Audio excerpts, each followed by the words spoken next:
The story begins with our protagonist and his team completing the final dungeon, and the dungeon started collapsing. Every monster in that dungeon was out to kill them. There were too many of them. So our protagonist sacrifices himself to save his friends and his team and asks them to write a novel about him when they get back. Now we see how it all started. These monsters are called underworlders, people that lived underground as the underground civilization.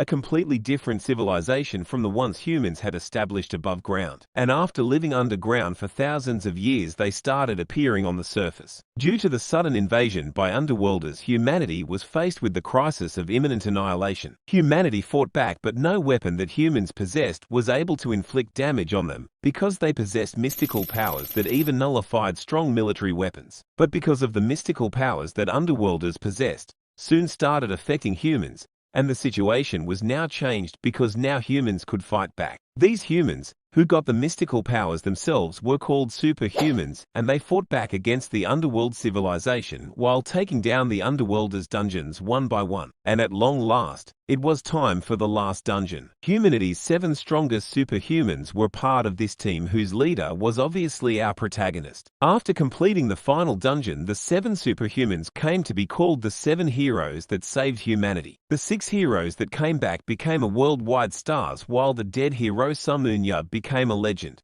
It has been 17 years since then, and a sports match between South Korea and France is going on. In this sport, superhumans fight each other with the help of an advanced VR-type system. In the match between France and South Korea, France had the upper hand. One of their players was Nathan Burner.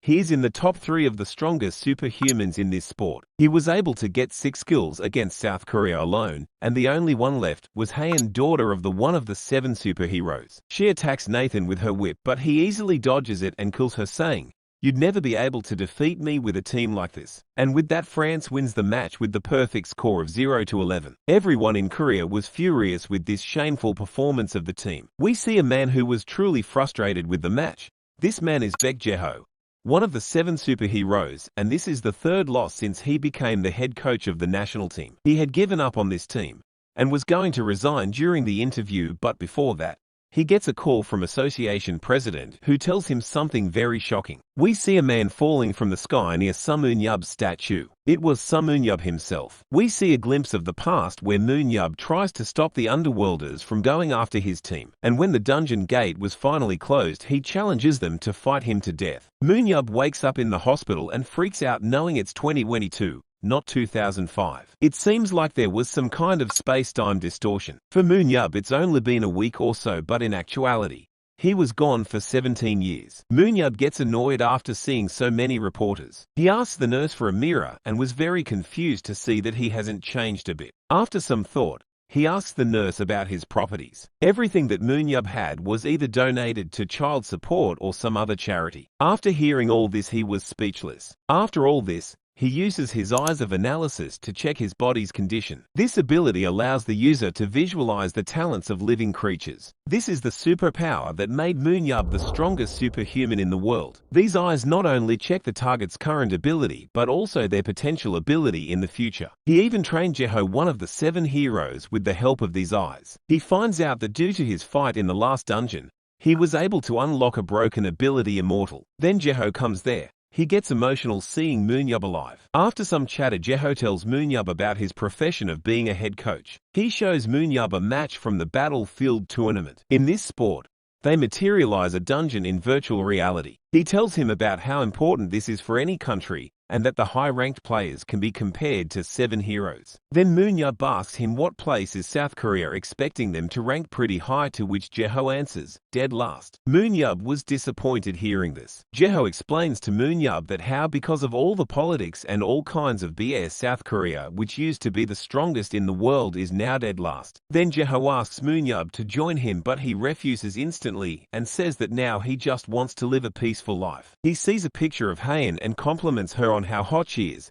only to find out that she is Jae-ho's daughter. Now that Munyub has nothing to do, he spends his days watching shows and playing games. But he gets annoyed by reporters and decides to answer their questions in one place once and for all. The next day, the reporters gather in one place and ask some questions about how he survived the dungeon and all, and finally, Someone asks him if he is going to enter the battlefield, to which he replies that he won't. Another reporter tells him about Gerald Walker, the strongest player in the US, challenged him, saying 7 superheroes ain't that strong. Munyab asks if he was in the top 3, but he was not. So he insults him, saying if can't even manage to get into the top 3, he can't say a word. He also says if he wants to fight him in real life. Walker gets furious and asks his manager to prepare a plane to South Korea right now. They asked for an official match between the US and South Korea. Since Munyab doesn't play Battlefield, Walker wants to take out his anger on Korean team, and Jeho was very tense because of this. Jeho's daughter Haen comes home after hearing the news about his uncle's arrival. She jumps to hug him as soon as she sees him. She asks him if he really wasn't interested in playing and asks him to at least go to the association with her to do avatar check. After many requests, he decides to go with her. They arrive at the association and show him how it's done. After Haen was done, she asks him to give it a try. He half-heartedly agrees because it was a request from Haen. He enters in the VR and asks them to throw whatever they want at him. They give him a monster which he defeats just with the flick of his fingers. They were speechless after witnessing this. He asks them to give him something strong so that he can test his newly acquired skill. But then he hears a voice. Someone was trying to connect there with an external module. It was Walker. He wanted a match with Munyab. He tells him that 7 heroes were nothing and attacks him without warning. But he dodges it without any difficulty, and Munyab was also excited now. We come to know it was the association president and Jeho himself that allowed this match. Munyab was surprised at how good Walker was. He used his eye of analysis on him and found out that his skills are off the chart. He even thinks he is on par with 7 heroes, and now he can finally test his new skill on this guy. He attacks Walker, but as he goes closer to him, he stops on purpose to get hit by him. Everyone was wondering why he stopped right in front of him. They were shocked to see he wasn't dead yet because he didn't even guard against him. It's because Munyab used the immortal skill that allows him to be immune to death by physical causes. He asked the controller to seal his immortal skill, otherwise this won't be a proper fight. They were stunned to see this kind of skill even existed, but they were able to lock it easily. Now, Munyab teases Walker for not making it in the top 3.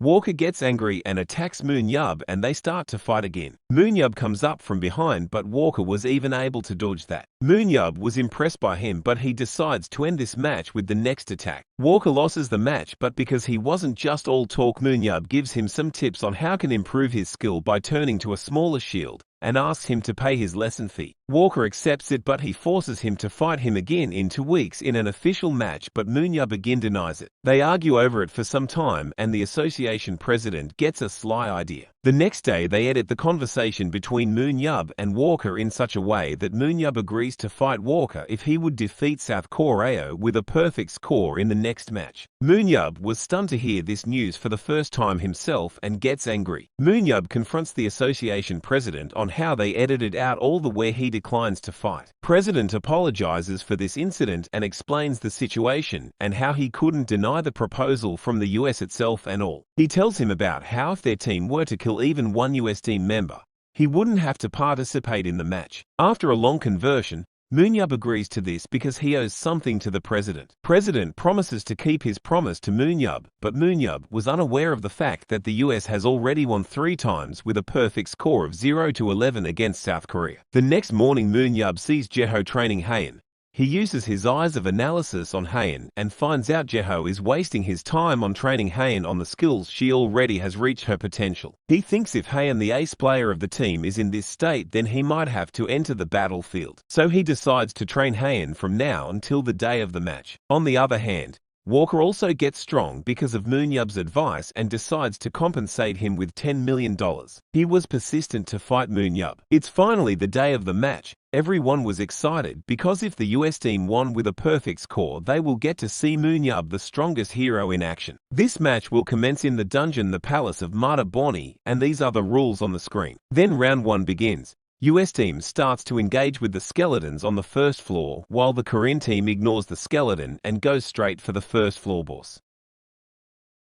But one of the US team members was scouting this area and informs Walker about their new strategy. Walker asks for his team members to help him get to them, and as Heian was about to land her final hit, suddenly Walker comes out of nowhere and kills Heian in one shot. He compliments them on their strategy, but it wasn't enough to defeat him. And soon after that, rest of his team members come there as well and kill the boss monster, and they start to annihilate Team Korea. And with that, the first set comes to end with a perfect score of 0-11. Heian was discouraged after the loss, but she gets surprised to see Moonyub in the room. He scolds and insults them for how badly they did in the last round, but he comes up with a strategy to win the second round for them. The second round begins, and the US team splits into two parts. The advance party will secure the hunting ground, and the cleanup party will focus on hunting. On the other hand, Korea starts running again, but this time they were not aiming for the boss. Walker was thinking he already won the match, but suddenly the wall behind him breaks and Korean team comes out of it. Turns out Moonyub had already cleared this dungeon in real life, so he knew of a secret passage not many people know of, and decided to attack the hunting team all at once. Based on his previous encounter with Walker, he was able to find his weakness, which is his foot. Walker's advance party was far, so they were not able to help them. Walker tries to fight back and even kills many players, but in the end, it was 3 versus 8.